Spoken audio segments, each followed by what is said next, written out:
अब आज चौथ माता और गजानन महाराज जी को व्रत है, तो गजानन महाराज जी की छोटी सी कहानी सुनाऊं पहले तो।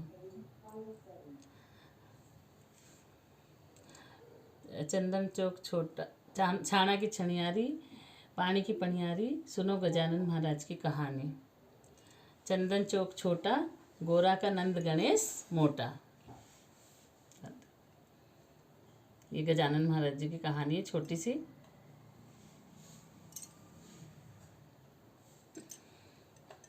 अब चौथ माता की, चौथ माता गजानन महाराज जी की।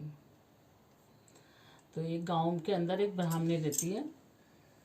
तो उसका पति मतलब गुजर जाता है, पति नहीं रहता है, विधवा ब्राह्मणी रहती है, तो माँ बेटे ही रहते हैं दोनों ही। तो ब्राह्मण होते हुए भी उसको मतलब दूसरे की गायें चरानी पड़ती है कि भाई घर का कोई साधन ही नहीं रहता है कि जिससे कि कमाई का, तो वो क्या करे। तो छोटी सी उम्र में उसको गायें चराने का काम मिल जाता हैगा। अब और वो पंडित रहती है, तो मतलब पूजा पाठ वगैरह में उसकी माँ ज़्यादा ही वो रहती है कि। तो फिर वो व्रत करती है यही चौथ माता गजानन महाराज जी का ऐसे। तो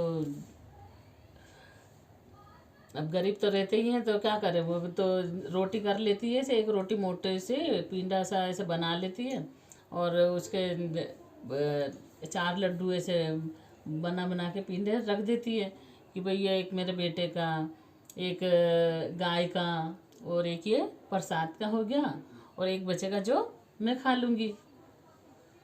तो ऐसे करके वो व्रत रह लेती थी। अब वो जो एक लड्डू का जो प्रसाद बांटती थी, तो उससे लोग बाग सोचते थे कि भाई ये तो लड्डू बना बना के मतलब प्रसाद और साथ बांटती है, तो इसके तो घर में खूब अच्छे खासे हैं ये लोग। तो फिर बोले कि सही है। तो वो लड़के से बोली फिर उनने, अड़ोस पड़ोस वालों ने, कि तू तो वहाँ गाय चराने जाता है और तू तो कहता है हम तो गरीब है, तेरी माँ तो रोज़ लड्डू बना बना के बांटती है प्रसाद में। तो बोले कि नहीं, हमारे तो बहुत नादार आई है, बहुत गरीब आई है, हमारे घर में तो है मतलब है ही नहीं है ऐसा कि जो हम मेरी माँ लड्डू बना बना के बांटे। कि नहीं, तेरी माँ लड्डू बना के बांटती है। कि चल देखूँगा। अब जब माँ ने बोले कि भाई बेटा आज मेरा व्रत है, तो तू टाइम से आ जाना। कि अच्छा। तो फिर उन्होंने सोची कि भाई देखिए अगल बगल वाले सच बोलते हैं कि झूठ बोलते हैं। तो ऐसे करके वो जो कोठे रहते थे पहले गांव में अनाज के, गेहूं के, तो उस गेहूं के कोठे के पीछे छिप जाता है। लेकिन उससे पहले चप्पल वगैरह और जो लकड़ी रहती है उनके हाथ में, वो अपने छिपा देता है बाहर छप्पर के उधर। अब आके वो छिप गया। छिपने के बाद में देख रहा है कि माँ मेरी ने, उसने पंडिताइन ने उसने वो बनाई एक मोटी सी रोटी बनाई, और रोटी बना के और जब चूरती जा रही है उसको, चीनी मिला के, चीनी के दाने मिला के चूरती जा रही है, और पिंडे बांधती जा रही है ऐसे ऐसे कर करके, और ऐसे धर रही है। तो गिन रही है कि ये एक तो मेरे बेटे का हो गया, एक गाय का हो गया, और एक प्रसाद का हो गया, और जो ये एक बचेगा जिसको मैं खा लूँगी। तो ऐसे गिनती रहती है। तो बोले यार, बोले देख ले मेरे घर में कितनी गरीब आई है, और सब लोगों ने मतलब मेरी माँ के लिए ऐसे बोला कि भाई लड्डू बना बना के खाती है। तो बोले हमारा तो बहुत गरीब आई है। तो बोले कि अब तो मैं नहीं रुकूँ, अब तो मैं विदेश कमाने जाऊँगा। तो वो उसकी माँ जब इधर उधर हुई प्रसाद बांटने के लिए बाहर निकली, तो उसने निकला कोठे के वहाँ से पीछे से बाहर, और अपनी चप्पल उठाई और लकड़ी उठाई, मतलब ऐसे ऊपर से उतारी और पहन के, और बोला कि माँ मैं तो विदेश जा रहा हूँ, बाहर जा रहा हूँ, बाहर कमाने जा रहा हूँ। तो बोले अरे मेरे बेटा तू बाहर जा रहे हैं? तो बोले मैं तो, मेरा तो इकलौती को पूत है, एक ही है तू, कोई आसरो भी नहीं है कि जो ये देख ले। बोले नहीं माँ मेरे को जाना ही पड़ेगा, अपने वहाँ पर तो बहुत गरीब आई है। बोला अरे बेटा, मेरे बेटा तू क्यों जा रही है, देख ले अपन जैसे चल रहे वैसे ही गुजारा कर लेंगे। बोले कि नहीं माँ मैं जाऊँगा ही सही, मेरे को जान दे। कि चल अब तू नहीं मान रहे हो, तो बोले ये ले चौथ माता और गजानन महाराज जी के उसने आँखा दिया, ये गेहूँ के दाने उसको हाथ में, और जल दिया उसको भर के। और बोले कि और मेरे पास तो कुछ है नहीं बेटा, ये और ये जो लड्डू था प्रसाद का वो दे दिया उसको। उसके बाद में वो चलते चलते चलते चलते और दूसरे गांव में पहुंचा। तो रात होने से पहले फिर वो आसरा ढूंढने लगा दूसरे गांव में। तो गांव के बाहर की तरफ ही, मतलब कुमार को रहते, गांव में बाहर कुमार रहते हैं गांव के बाहर ही। तो वो पुए पूड़ी बनाती जा रही, रोती जा रही।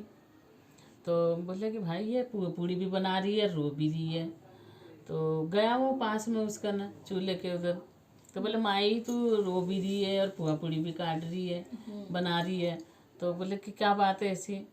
बोले कि भाई बेटा, बोले आज है ना मेरे इस गांव की रीत है कि जब भी हाव पकता है मतलब बर्तनों का, तो उसके अंदर एक जो घर का कोई भी हो तो बेटा तो उसको हाव में रखते हैं, तभी यहाँ हाव पकता है, नहीं तो हाव नहीं पकता। बोले कि अच्छा। तो बोले कि भाई माई ऐसी बात है। तो बोले मैं तो दुखी परेशान ही है, बोले मैं तो बाहर जा रही हूँ कमाने, हम तो बहुत गरीब लोग हैं और तुम्हारे इतनी वो है, तो तुम मेरी खाट बता देना जब वो लोग आए तो। बोले भाई तू भी तो इकलौती का ही पूत है, मैं तेरी किसी का पूत है तू भी तो बोले मैं क्यों बताऊंगी तेरी खाट? तो बोले नहीं नहीं तुम तो बता देना, बोले मेरी खाट। अब जब रात हुई खा पी के सो गए, ये खूब के पुआ पूड़ी तो बना ही रही थी वो, खा पी के सो गए। और रात में जब भी कभी आए होंगे राजा के वो दूत, जो ले गए उठा के खाट धर दी हाव में धर दिए, जाकर चुन दिया, चुनकर जैसे आग वाग लगाते हैं ऐसे लगाई होगी, तो गरमास आई उसको अंदर। गरमास आई तो फिर उसने देखा कि अरे साड़ा अपन तो बोले हाव में चुन दिया, ये तो सच में ही चुन दिया। तो बोले उसको कुछ भी याद नहीं आया, उसको माँ के दिए हुए बस चौथ माता गजानन महाराज जी के ये आँखा और वो जल याद आया।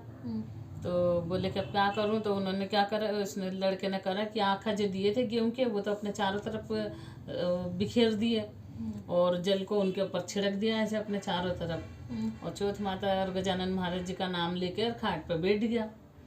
तो बस नाम ले वो तो नाम लेने में लग गया। हरदर चौथ माता और गजानन महाराज जी की कृपा से हाव है ना जो पक के और तांबा पीतल के सोने चांदी के बर्तन बन गए। अब सुबह जब जमादारनी गांव की जब आई सुबह झाड़ू काटने के लिए, तो जमादार तो रहते ही ना कि तेज तेज की जैसे झाड़ू निकालते हैं, तो तेज तेज की झाड़ू निकालने लगी। तो जब वो ऐसे तेज तेज की झाड़ू लगा रही तो कंकर पत्थर उछट के जाके हाव पे लगे तो टन टन आवाज़ आई उनमें से। तो बोले कि भाई ये तो हाव में से टन टन आवाज़ आ रही है यहाँ तो वो डरती डरती राजा जी के पास गई कि राजा जी वहाँ तो हाव में से आवाज़ आ रही है। तो बोले कि हाव में से कैसे आवाज़ आ रही है, ऐसे नहीं हो सकता। तो सारे आए वहाँ से राजा के घर से देखने के लिए, तो देखा तो सही में ही होता तांबा पीतल के बर्तन सोना चांदी के हो गए। अब देखा तो फिर बोले खोलो ही को हाव को, तो खोलो तो देखो वो चौथ माता गजानन महाराज जी का नाम लेते हुए और वो भी बैठा है एकदम। तो उसको पकड़ लिया लड़के को, बोले कि ये क्या करा तूने, कौन सा जादू करा जो ये मतलब तूने हाव भी पक गया, सोने चांदी तांबा पीतल के बर्तन हो गए और तू भी सही सलामत है। तो बोले भाई मैंने तो कुछ भी नहीं करा, जो भी करा मेरे वो चौथ माता जी के गजानन महाराज जी के वो मेरी माँ ने व्रत करा था तो उसके आँखा थे और वही जल था मेरे पास में, उसी से को ऐसे छिड़क के और ऐसे में सूख गया, उन्हीं के नाम से हुआ बोले ये सब कुछ। तो बोले कि ठीक है तुम्हारी ऐसे चौथ माता गजानन महाराज जी अगर इतने सच्चे हैं ना तो लाओ बोले 2 घोड़े। तो 2 घोड़े लाए गए और बोले कि इसको चेन से बांध दो। तो बोले कि अगर तेरे चौथ माता गजानन महाराज जी इतने सच्चे हैं, तेरी माँ ने इतने मतलब वो करा है व्रत, तो तेरी ये जो चेन बंदी है ना वो मेरे बंध जाएगी जब तो मानूँ कि हाँ भाई सच्ची तुम्हारी चौथ माता गजानन महाराज जी। तो बोले कि चलो भाई, अब घोड़े पे बिठा दिया उनको चेन बांध के और फिर दौड़ा दिए तो आते जंगल में जैसे दौड़े होंगे ना, तो दौड़ते दौड़ते जाके चौथ माता गजानन महाराज जी की कृपा से वो पंडिताइन के लड़के की जो चेन खुल के और राजा के बंध गई। तो बोले कि भाई तेरी माँ सच्चे, चौथ माता गजानन महाराज जी सच्चे। और फिर ऐसे करके उसको राजमहल लेके आ गए, राजमहल ला के और उसने अपने कि भाई जो घर में मतलब इतने सच्चाई से इतने विश्वास से जो है, तो वो अपनी बेटी की लड़के के साथ में शादी करी राजकुमारी की, और खूब लाव लश्कर के साथ धन दौलत के साथ में उनको विदा कर दिया। तो आए वो वहाँ से विदा होके लाव लश्कर के साथ खूब, तो गांव के बाहर ही दूर से ही मतलब जो गाय चराने वाले भागे भागे आए वहाँ से देख के कि भैया तो फलाना के पंडित इनको लड़को आ रहे हैं। तो दौड़े आए, बोले माई तेरे बेटा बहू आ रहा है लाव लश्कर के साथ। बोले अरे बेटा मेरी गरीब निकी क्यों मजाक उड़ावे, मैं तो गरीब आदमी हूँ, मेरे तो लड़कों अभी तो गए ही है हाल तो बाहर कमाने। अरे माई सच कह रहे हो, तेरा बेटो आगे बोले लाहौल लश्कर के साथ आया, तेरी बहू भी ये ला रहे। इतने में तो देखे तो बहू बेटे उसके सामने खड़े। तो जैसे चौथ माता गजानन महाराज जी ने उसकी पंडिताइन की लाज रखी, उसके बेटे की लाज रखी, उसकी लंबी उम्र करी बेटे की, ऐसे सबकी आस औलाद के रक्षा करे, सबके घर बार की रक्षा करे और सबका सुहाग भाग बने रहे।